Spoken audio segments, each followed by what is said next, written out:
ini kan Inet mencatatkan pertumbuhan pendapatan dan juga laba bersih di tahun 2024. Mungkin boleh dijelaskan Pak faktor-faktor pendukung apa saja sehingga Inet bisa tumbuh positif di tengah situasi yang cukup menantang. Ya, pertama memang kita fokus itu. Jadi dari awal Inet berdiri kita fokus pada segmen B2B yang memang kita lakukan. Sejak 2016 sampai sekarang kita fokus pada segmen untuk B2B menjual kepada ISP-ISP Indonesia. Tadi juga disampaikan bahwa memang potensi pertumbuhan ISP ini sangat besar di Indonesia. Saat ini tercatat lebih dari hampir 1.300 ISP di seluruh Indonesia dan bahkan lebih dari 850 itu di Pulau Jawa.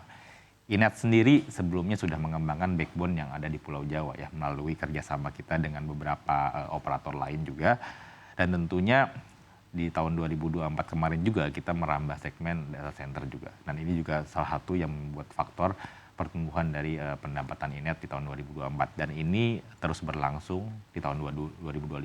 Bahkan kita juga terus mengembangkan ekspansi bisnis dari beberapa corporate action yang akan kita lakukan di tahun ini. Baik, tapi terkait dengan pertumbuhan pendapatan atau juga laba bersih yang diraih oleh perusahaan untuk di tahun 2024, apakah itu sebetulnya sudah sesuai atau tercapai target-target di tahun 2024 tersebut? Sebenarnya karena kita pemain infrastruktur, pemain telco, jadi memang kalau dibilang tercapai sepenuhnya belum. Karena beberapa segmen dari dari fiber optik kita belum 100% selesai juga. Kita juga sedang menyelesaikan backbone yang kita yang ada di sekitaran Jabodetabek itu masih sekitar 80-90% yang akan selesai insya Allah di tahun 2025. Jadi sebenarnya kita masih ada beberapa segmen dari infrastruktur kita yang masih ongoing proses. Kita berharap semua akan selesai di tahun 2025 ini sehingga kita benar-benar bisa mengejar proyeksi pendapatan seperti yang sudah kita umumkan sebelumnya.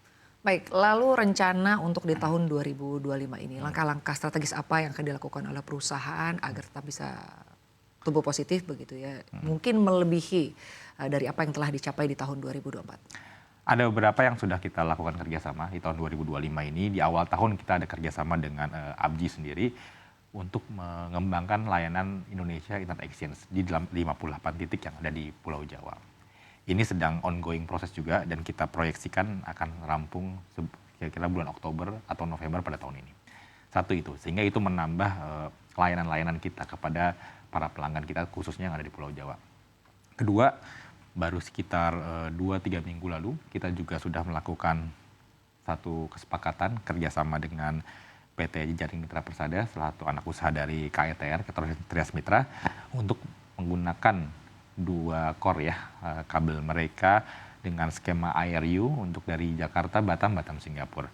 Dan itu akan diproyeksikan selesai di bulan Desember atau Januari 2026. Di luar itu juga Inet sebenarnya sedang mengembangkan data center juga, fase keduanya di cyber building juga dengan kapasitas 50 rak yang kita proyeksikan akan selesai di sekitar bulan Juni-Juli tahun 2025 ini. Sehingga itu juga kita harapkan akan menambah layanan-layanan kita ke depannya sehingga diharapkan tentunya akan menambah revenue perusahaan di tahun-tahun mendatang. Baik, terkait dengan progres bersama dengan KETR sampai dengan sejauh ini sudah sampai mana? Kita udah tahap signing, kemarin udah kita umumkan juga di beberapa media juga. Sekarang kita tinggal menunggu penyelesaian kabel yang memang akan kita pakai nanti. Diperkirakan tadi akan selesai di bulan Oktober November pada tahun ini. Tapi itu juga baru kabelnya aja, kita akan ada integrasi perangkat dan lain-lain sehingga mungkin kita prediksi sekitar Desember atau Januari 2026 benar-benar layanannya dapat on service digunakan. Baik. Kita lihat Inet ini kan saat ini berfokus pada layanan B2B ya untuk ISP. Nah, apakah ada rencana untuk ekspansi selain daripada B2B ISP, lalu juga mungkin ada segmen-segmen lain yang saat ini tengah disasar oleh Inet? Ya, jadi kalau di luar yang B2B ISP, kemarin kita juga baru melakukan public expose, baru kemarin kita mengumumkan juga kepada masyarakat bahwa kita membuat entitas anak usaha baru. PT IAB, PT Internet Anak Bangsa. Nah, ini akan berfokus pada layanan FTTH sebenarnya. Jadi PT ini akan berfokus untuk menyasar pekerjaan kontraktor untuk pekerjaan FTTH di Pulau Jawa. Kita menargetkan kita akan mendapat pekerjaan sekitar 1 juta home pass pada tahun ini dan tahun depan, kurang lebih seperti itu.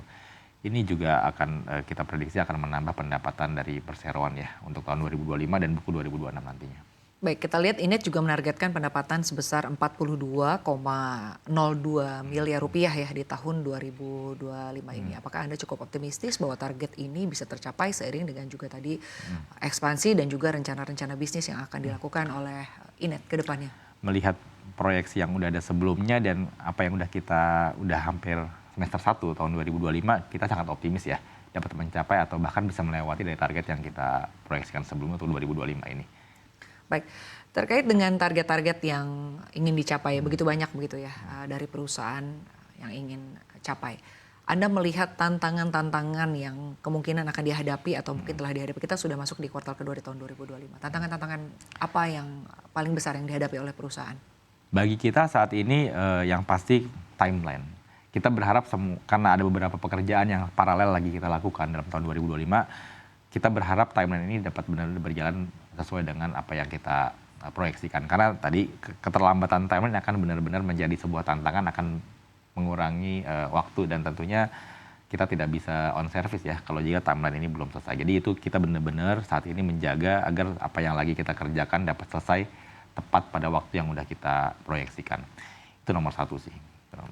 Baik, dengan proyek-proyek yang cukup besar dengan angka investasi yang cukup besar begitu ya. Ini Anda melihat sejauh ini dukungan dari pemerintah seperti misalnya dari Komdigi seperti apa? Kita melihat sebenarnya kalau dari Komdigi, kita baca beberapa berita terakhir, memang pemerintah sendiri sedang berusaha untuk terus meningkatkan kualitas layanan internet di Indonesia ya. Bu Menteri juga saya lihat di beberapa kesempatan beliau menyampaikan akan memproyeksikan bahwa layanan internetnya harus murah dan harus cepat ke depannya seperti itu. Dan saya rasa ini selaras juga dengan apa yang Inet mau lakukan ke depannya. Bagaimana kita terus meningkatkan infrastruktur digital kita tadi di fiber optik, baik itu backbone di antara internasional kita maupun yang ada di Jawa sekalipun.